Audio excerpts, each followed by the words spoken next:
Hola, ¿cómo están? Espero que estén muy bien, ya sea de día, de tarde o de noche. Eh, lo que voy a hacer ahora es mostrarles un pequeño video sobre el periodo de la Patria Vieja y la Reconquista para que les sirva para que puedan consultarlo cuando ustedes quieran, en caso de que quieran revisar su guía, la número 8 o la guía anterior que también trata el mismo tema. Ya, esto es algo que ya hemos visto, pero nunca está de más repasarlo. El proceso de independencia en Chile se divide en estas tres fases. Es una coyuntura, ¿no es cierto? Que habíamos hablado que una coyuntura en la historia se trata de un proceso de cambio entre dos grandes estructuras.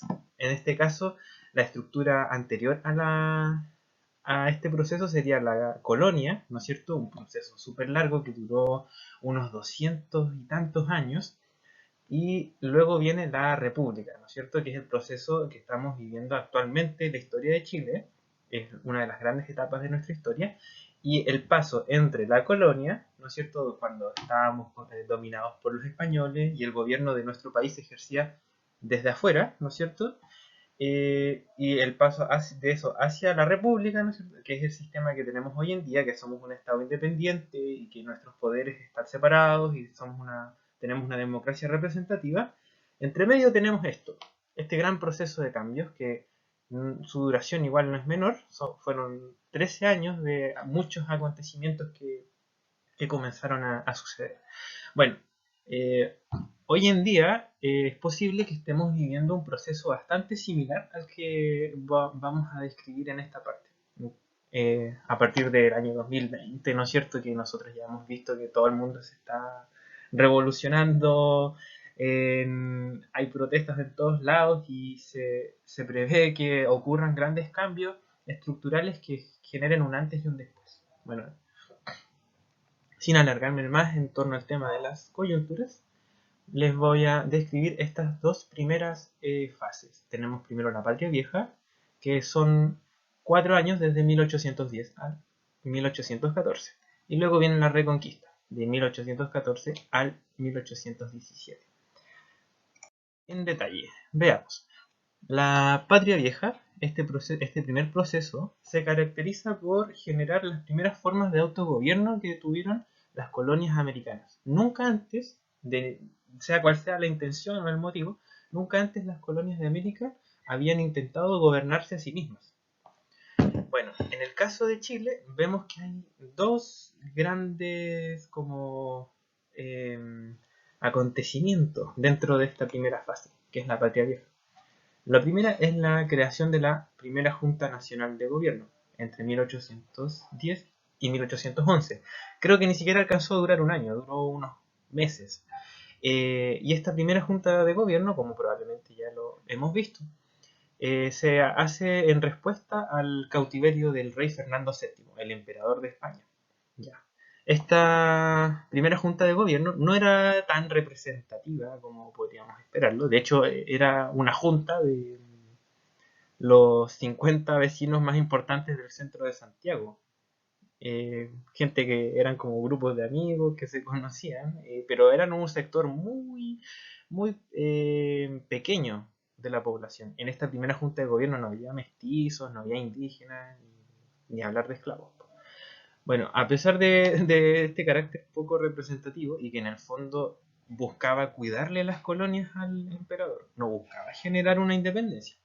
Existía en esa época un miedo justificado a posibles invasiones de imperios extranjeros que podían aprovecharse de la situación. Pocos años antes de que se generara este cautiverio de Fernando VII, los ingleses habían tratado de invadir Buenos Aires, que corresponde al virreinato del Río de la Plata. Entonces ellos igual veían como una posibilidad que sucediera esto. Las principales obras que creó esta primera Junta de Gobierno fue que convocaron el primer Congreso Nacional. Ya, eso igual es muy importante, porque por primera vez íbamos a tener un poder legislativo propio. Íbamos a poder generar leyes que regirían en Chile, pero hechas desde el mismo territorio chileno. A diferencia de como sucedía antes en la colonia, que todas las normas que nos regían a nosotros no eran hechas por nosotros mismos, sino que venían desde afuera, desde España. La ley más importante que promulga, que alcanza a promulgar este primer Congreso Nacional, que duró muy poco tiempo, es la Ley de la Libertad de Vientres. Es un antecedente para la abolición de la esclavitud. Y Chile fue uno de los primeros países del mundo que avanzó en esto. ¿De qué se trata la Ley de Libertad de Vientres? Bueno, como ustedes ya lo deben saber, en la época colonial, los esclavos, las esclavas, eran considerados como bienes muebles. Como quien tiene una mesa o un auto, también podía tener un esclavo o una esclava. Y cuando las esclavas estaban embarazadas y iban a tener hijos o hijas, el niño que nacía, el bebé, también se consideraba propiedad del patrón. Entonces se generaban como generaciones y generaciones de gente que era esclava, hija y nieto y bisnieto de esclavos. Entonces lo que viene a hacer esta ley de libertad de vientres es que frena eso. Entonces dice ya, el- son esclavas las personas que en este momento lo son y lo van a seguir siendo. Pero las hijas o los hijos que nazcan de hijos de un esclavo nacen libres. Entonces ahí ya se corta esta cadena como de esclavitud. Por otro lado, esta primera Junta Nacional de Gobierno, la primera cosa que hace es declarar la libertad de comercio. ¿Por qué? Porque, bueno, durante todo el periodo colonial existía un monopolio con España. Solamente podíamos comprar bienes elaborados por España y solamente podíamos vender materias primas a España. Entonces ellos podían controlar el precio que querían para comprarnos nuestros productos, que eran materias primas, y luego ellos podían ser los únicos que nos vendían los bienes elaborados. Y eso también les permitía cobrar precios abusivos. Entonces, eso no le gustaba mucho a nadie acá en América, menos aún al grupo de los criollos, que son los que organizan la primera Junta Nacional de Gobierno. A pesar de que los criollos no eran el grupo más favorecido, igual tenían mucho poder, tenían negocios, tenían propiedades y ellos también se dedicaban al comercio. Y bueno, durante todo el periodo colonial ellos recurrieron a veces al contrabando, a vender las cosas como a la mala. Entonces, al declarar la libertad de comercio, podían seguir haciendo sus negocios, pero con mayor tranquilidad. Por eso igual hacen esto, declarar la libertad de comercio. Ahora, ¿qué pasa con esta primera junta de gobierno? Dura muy poco tiempo porque Fernando VII recupera su libertad. Este emperador que estaba prisionero por las guerras napoleónicas recupera su libertad y no le gusta lo que está pasando en América porque él, en vez de decir, oh, gracias a las juntas de gobierno están cuidándome mis dominios, él dice, ¿qué se creen esto? ¿Están ejerciendo ellos solos la soberanía? La soberanía es mía, dice el emperador. Esto tengo que ponerle fin. Entonces, lo que hace es organizar expediciones militares contra estas colonias que se estaban independizando y organiza un ataque para expulsar a estos independentistas, a estos juntistas que se estaban armando solos. Entonces, en respuesta y en preparación de eso, aparece José Miguel Carrera. José Miguel Carrera se podría considerar que es como uno de los padres de la patria en Chile, porque él lo que hizo en 1812, al ver que esta primera junta no era capaz de reaccionar frente a este ataque de España, él se toma el poder por la violencia a través de un golpe de Estado. A él no lo eligieron ni nada de eso. Y lo que hace él es crear el primer ejército, empezar a organizar el país por estas expediciones realistas que se venían, con el emperador Fernando VII en libertad.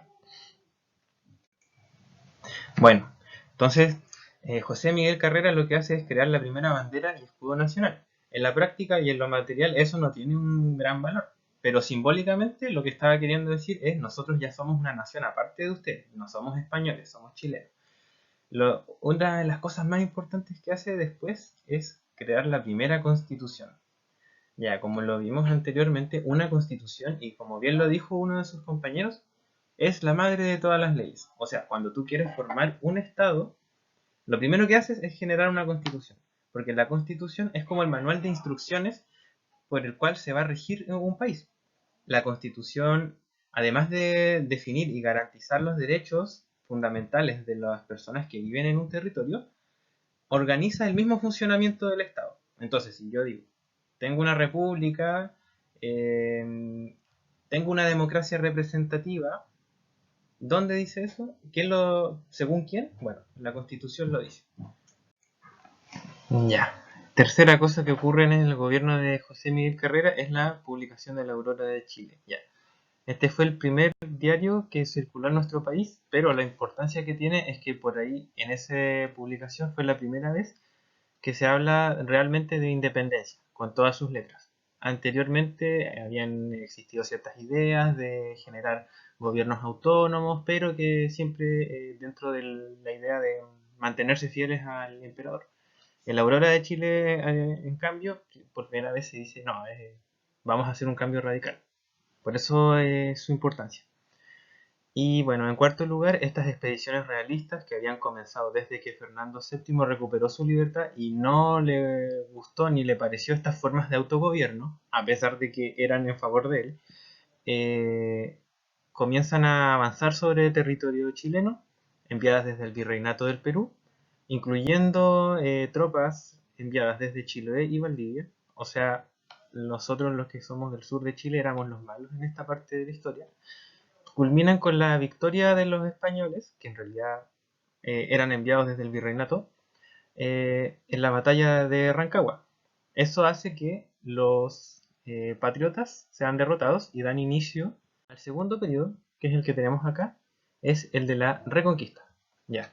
El periodo de la Reconquista consiste básicamente en que los españoles recobraron el poder luego de que Fernando VII salió del cautiverio y consiste también en deshacer todo lo que habían alcanzado a hacer las juntas de gobierno o el gobierno de José Miguel Carrera en el periodo de la Patria Vieja.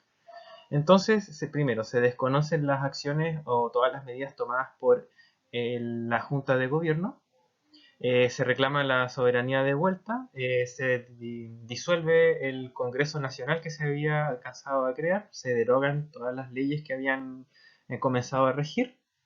La Constitución de 1812, que fue esta primera constitución que hubo en Chile, se anula, se borra, vuelta a la colonia durante este periodo de 4 años. Otra de las represalias que tomaron los españoles contra los patriotas fue que a las familias patriotas, que igual eran familias poderosas en gran medida, se les confiscan sus bienes, se les quitan sus propiedades. A algunos líderes independentistas de Chile y también de Ecuador se les envía al archipiélago de Juan Fernández, ese archipiélago donde desaparece Felipe Camiroaga. Bueno, ahí había una cueva donde mandan a encerrar a muchos independentistas y hoy en día bueno, todavía se puede visitar, se llama la Cueva de los Patriotas. Se restituyen las instituciones coloniales, otra cosa importante.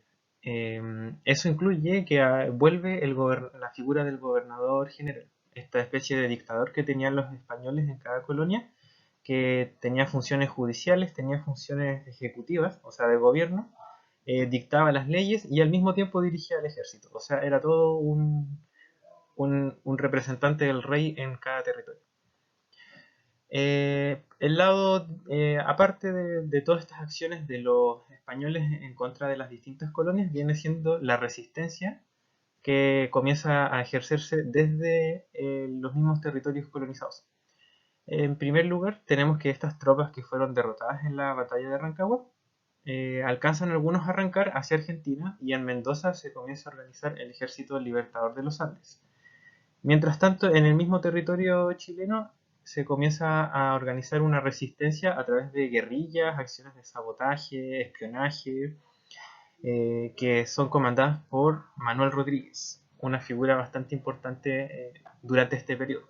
Manuel Rodríguez sería una de las figuras más importantes también porque él, además de organizar sabotajes en Chile, dirigía mensajes a ambos lados de la cordillera y coordinaba acciones entre el ejército libertador y las resistencias internas que había en nuestro país. Bueno, eso es todo por este tema de acá. Espero que les sirva para desarrollar su actividad número 8 y nos estaremos hablando como de costumbre.